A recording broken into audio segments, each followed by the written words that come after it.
Hello, I wanted to spend a few minutes talking about implementation and change management as part of our discussion on IT project management and implementation.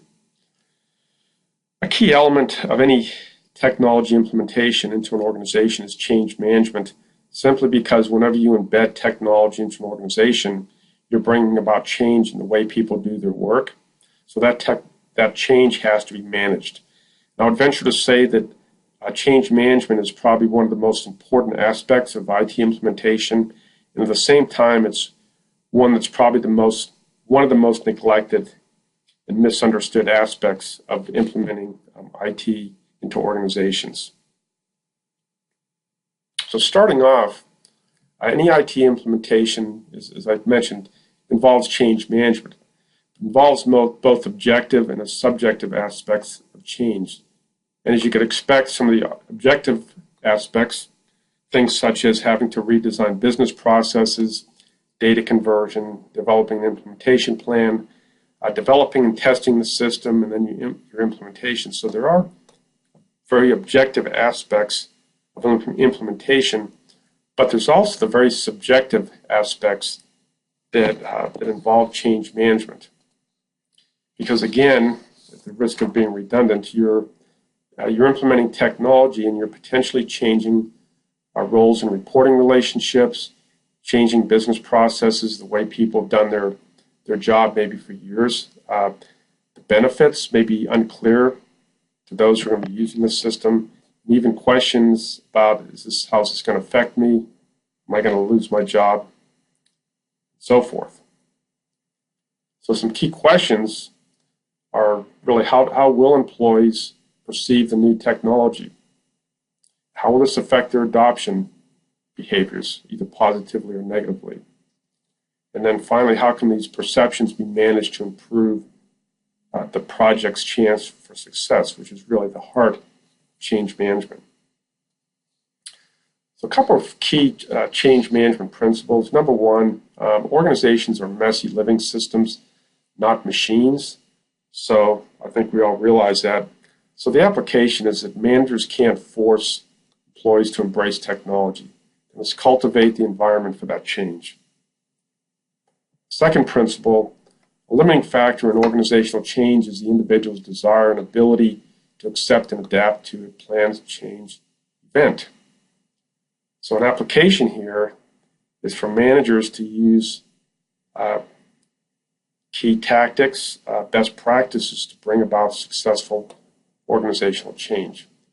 You want to change the way people think about the technology to get their buy-in so they'll accept it and use it, adopt it.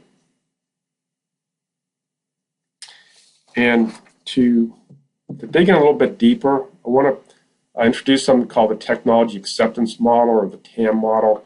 It's been used a lot in our field. There's been a lot of research done on it, and essentially what the TAM model does is it tries to explain the factors that are going to influence usage of a new system or adoption. You could put it in those terms.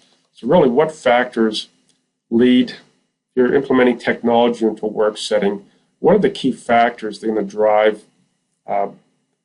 the degree to which the population of users will adopt and use the system? And so our research shows that there's really two key factors, two primary factors that will influence ultimately adoption of a new technology. One is perceived usefulness. Perceived usefulness essentially is how does the user or the person adopting that technology, how do they perceive that it will be useful to them, to that person in his or her job? Is it going to help them in their jobs? Is it going to improve their work life? How's it going to help them? And a second factor is the perceived ease of use. So how does the user perceive the technology to be in terms of the ease of use? If I'm being redundant there, how easy is the technology to use? Is it difficult? Does it have a clunky interface? So if users perceive that the technology is easy to use, there's a higher likelihood they're going to adopt it. Along with that, if they perceive that it's going to bring great benefit to their job, there's going to be a higher likelihood of adoption. So what are the applications or implications here? Number one, based on the TAM model, let's look at perceived usefulness. Application here is for managers to promote the usefulness of the system to those who are going to be adopting it, to those who are going to be getting affected by it. So promote an understanding of why the new work practices are being introduced, how employees and work units will benefit from this.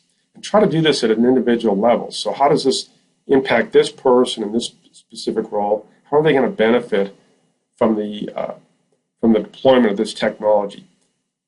Secondly, provide more than adequate training about new work practices and enabling technologies before and after the changeover.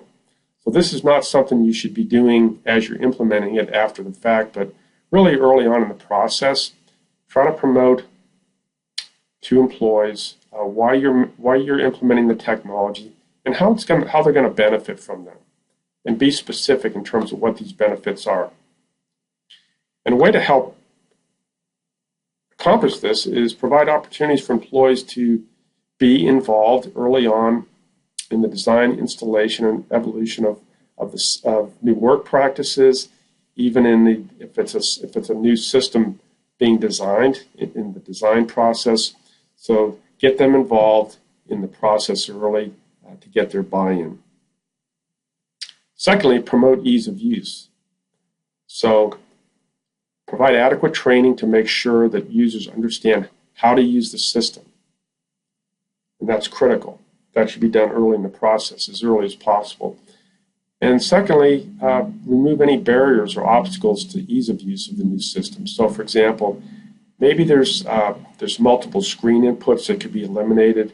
There's redundant data input, or maybe unnecessary processes on how to use the system.